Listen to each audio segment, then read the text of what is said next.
ರಾಹುಲ್ ಗಾಂಧಿ ರಾಹುಲ್ ಗಾಂಧಿ ಈ ಭ್ರಷ್ಟಾಚಾರದ ಹಗರಣ ಮಾಡಿದ್ದಾರೆ. 6,000 ಕೋಟಿ ಹಗರಣ. ನನ್ನ ಸ್ನೇಹಿತರಿಗೆ ಈ ರಾಜ್ಯದಲ್ಲಿ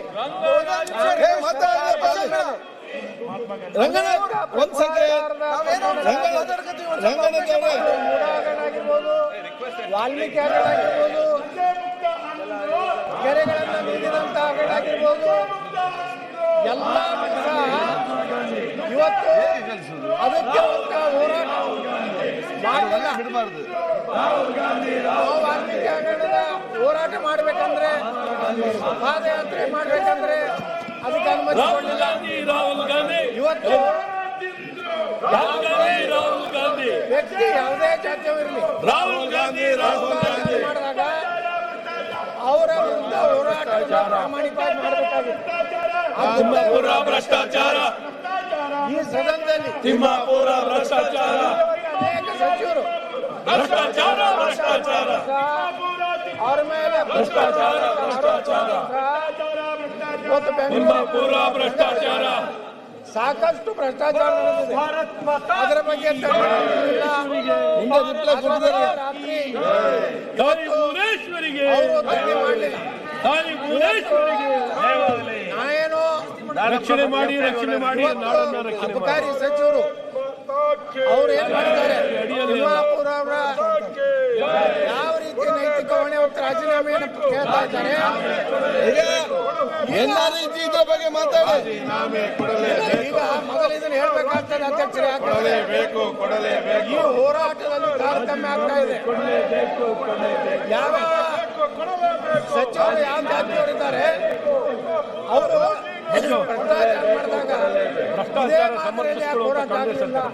ಆಯ್ತು, ಈಗ ನಿನ್ನೆ ಅದ್ರ ಬಗ್ಗೆ ಚರ್ಚೆ ಆಗಿದೆ, ಉತ್ತರ ಆಗಿದೆ. ಈಗ NRC ಬಗ್ಗೆ ಚರ್ಚೆ ಮಾಡಿ.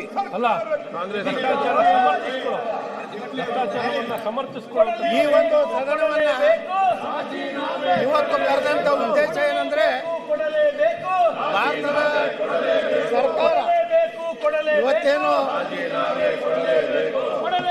ಮನ್ರೇಗಾ ಅನ್ನುವಂತ ಅನೇಕ ದೋಷಪೂರಿತವಾದಂತ ಮತ್ತು ವ್ಯಾಪಕವಾಗಿ ಇವತ್ತು ಭ್ರಷ್ಟಾಚಾರ ನಡೆದಂತ ಸಂದರ್ಭದಲ್ಲಿ ನಮ್ಮ ಭಾರತ ಸರ್ಕಾರದ ಒಂದು ಹೊಸ ಅದು ವಿಬಿ ಕಾಯ್ದೆ 2025 ವಿಕಸಿತ ಭಾರತ ರೋಜ್ಗಾರ್ ಮತ್ತು ಆಜೀವಿಕಾ ಮಿಷನ್ ಗ್ರಾಮೀಣ ಇವತ್ತು ಗ್ರಾಮೀಣ ಪ್ರದೇಶದಲ್ಲಿರುವಂತಹ 125 ದಿವಸ ಉದ್ಯೋಗ ಭರವಸೆ ಕೊಡುವಂತಹ ಒಂದು ಯೋಜನೆ ಮತ್ತು ಪಾರದರ್ಶಕವಾಗಿ ಯಾವುದೇ ಹಗರಣ ಆಗಲಾರದೆ ಹಾಕಬೇಕಾದ್ರೆ ಮನ್ರೇಗಾದಲ್ಲಿ ಸಾಕಷ್ಟು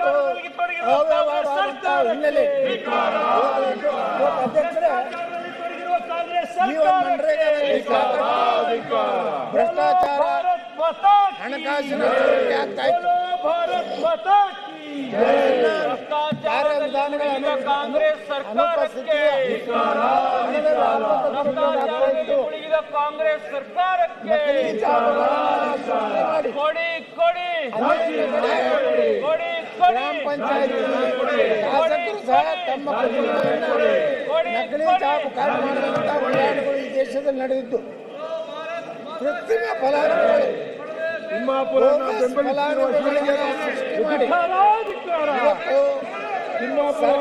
ಕೇಂದ್ರ ಸರ್ಕಾರದ ಹಣ ಅದೇ ರೀತಿ ಕಾರ್ಮಿಕರಿಗೆ ಭಾಗಶಃ ಉಳಿದ ಹಣವನ್ನ ಸಂಬಂಧಿಸಿದ ಅಧಿಕಾರಿಗಳು ನುಂಗಿ ಹಾಕುವಂತ ವ್ಯವಸ್ಥೆ. ಅಧ್ಯಕ್ಷರೇ, ಮತ್ತು ಮನ್ರೇಗಾದಲ್ಲಿ ದುರ್ಬಲ ಮೇಲ್ವಿಚಾರಣೆ ಮತ್ತು ಸಾಮಾಜಿಕ ಅನ್ನೋದು ಇರಲಿಲ್ಲ.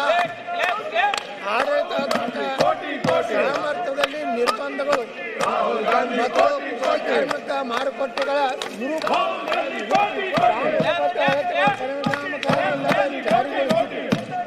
ಈ ಎಲ್ಲ ದೃಷ್ಟಿಕೋನದಿಂದ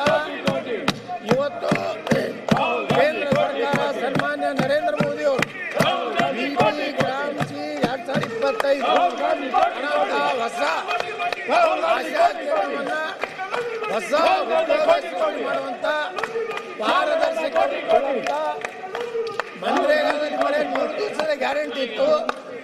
ಅದು ಇವತ್ತು ಹಿಂದೂ ಗ್ರಾಮೀಣ ಕಾಯ್ದೆಯಲ್ಲಿ 125 ದಿನ ಇವತ್ತು ಗ್ರಾಮೀಣ ಜನರಿಗೆ ಉದ್ಯೋಗ ಸೃಷ್ಟಿ ಮಾಡುವಂತ ಕಾರ್ಯಕ್ರಮ ನರೇಂದ್ರ ಮೋದಿ ಅವರು ಹಾಕೊಂಡಿದ್ದಾರೆ ಸನ್ಮಾನ್ಯ ಅಧ್ಯಕ್ಷ.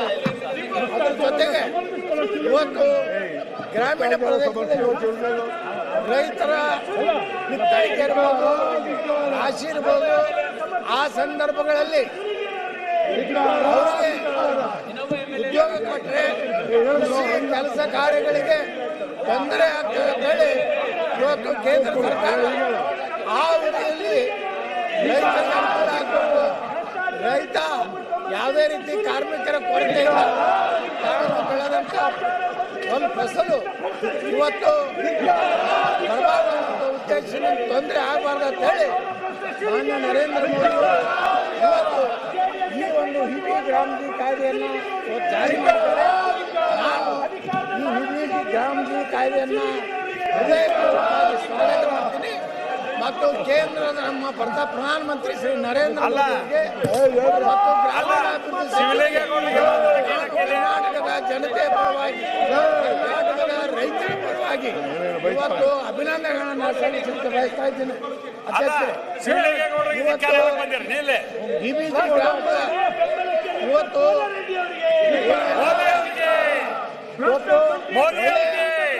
ಕಾನೂನಿನಲ್ಲಿ ಅಡಕೆಯಾಗಿರುವ ಹೇಳಿಕೆ ಬಯಸ್ತಾ ಇದ್ದೀನಿ. DBG ಗ್ರಾಮ ಉದ್ಯೋಗ ಖಾತರಿ 100 ದಿವಸ ಆಯ್ತು. ಪ್ರಧಾನಮಂತ್ರಿಗಳು ಗ್ರಾಮೀಣ 125 ದಿವಸ ಉದ್ಯೋಗ ಖಾತ್ರಿ ಯೋಜನೆ ಕೊಟ್ಟಿದ್ದಾರೆ. ಅದು ಬಹಳ ಅದರ ಜೊತೆಗೆ ಅಧ್ಯಕ್ಷರೇ, ಕೃಷಿ ಉದ್ಯೋಗ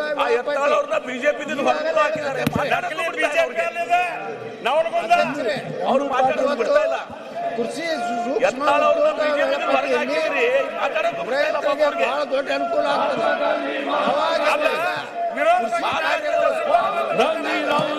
ಅವಾಗ ರೈತರಿಗೆ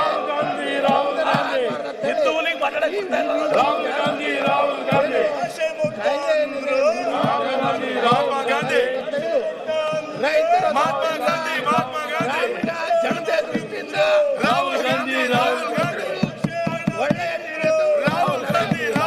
ನರೇಂದ್ರ ಮೋದಿ ಈ ಸಂದರ್ಭದಲ್ಲಿ ಅಭಿನಂದಿಸಲಿಕ್ಕೆ ಪ್ರಯತ್ನ ಮಾಡ್ತಾ ಇದ್ದೇನೆ.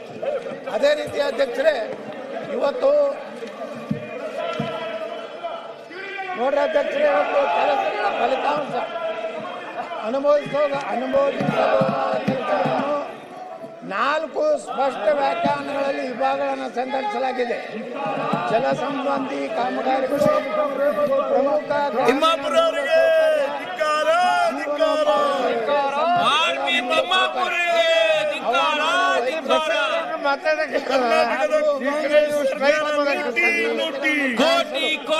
ವಿಶೇಷ ಕಾರ್ಯಗಳನ್ನು ಉದ್ಯೋಗ, ದೀರ್ಘಕಾಲೀನ ಗ್ರಾಮೀಣ ಉತ್ಪಾದಕತೆ ಮತ್ತು ಸ್ಥಿತಿಸ್ಥಾಪನೆ ಸಂಯೋಜಿತ ಪ್ರಾರಂಭವಾಗುವಂತಹ ಅಧ್ಯಕ್ಷರೇ, ಇವತ್ತು DBG ಗ್ರಾಮ ಕಾಯ್ದೆಯಲ್ಲಿ 2025ರಲ್ಲಿ ಆಸ್ತಿಗಳ ನಿರ್ಮಾಣಕ್ಕಾಗಿ ಒಂದು ಬ್ಯಾರೇಜ್ ಇರ್ಬೋದು, ಒಳ್ಳೆಯ ರಸ್ತೆ ಇರ್ಬೋದು, ಡ್ಯಾಮ್ಗಳು ಇರ್ಬೋದು, ಒಂದು ಶಾಶ್ವತವಾದಂತ ಕಟ್ಟಡಗಳನ್ನು ಕಟ್ಟುವಂತ ಇವತ್ತು ಗತಿಶಕ್ತಿ GIS ಆಧಾರಿತ ಮ್ಯಾಪಿಂಗ್ ಬಳಕೆಯ ಒಮ್ಮುಖತೆ ಮತ್ತು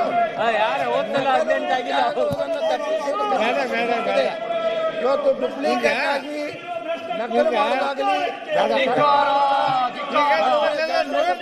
ಹಣ ನಿಮ್ಮನ್ನೇ ನಿಮ್ಮ ಕ್ಷೇತ್ರದಲ್ಲಿ ಏನ್ ಒಳ್ಳೆ ಕೆಲಸ ಮಾಡಕತ್ತೀವಿ ಅಂತ ಹೇಳಿ ಕಾನೂನುಬದ್ಧವಾಗಿ ಕೇಳಿದ್ದೀವಿ. ಆದ್ರೆ ನಿನ್ನೆ ಸ್ಟ್ರೈಕ್ ಮಾಡಿದ್ದೀವಿ.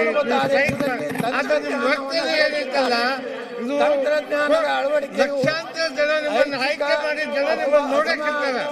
ಅದನ್ನ ಸ್ವಲ್ಪ ಅರ್ಥ ಮಾಡ್ಕೊಳ್ರಿ. ಅಲ್ಲ ಬೇಡ. ಹಿಂದೆಲ್ಲ ಮಾಡಿದ್ದೀರಿ, ಹಿಂದೆಲ್ಲ ಹರಿದಾಕಿ ನನ್ನ ಮೇಲೆ ಮಾಡಿ ಸಸ್ಪೆಂಡ್ ಆಗಿ, ಸ್ಪೀಕರ್ ಮೇಲೆ ಮಾಡಿ ಸಸ್ಪೆಂಡ್ ಆಗಿ, ಮತ್ತೆ ಇದು ಆಗಿ ಅದು ಬೇಡ. ನೀವು ಮಾಡೋದು ಬೇಡ.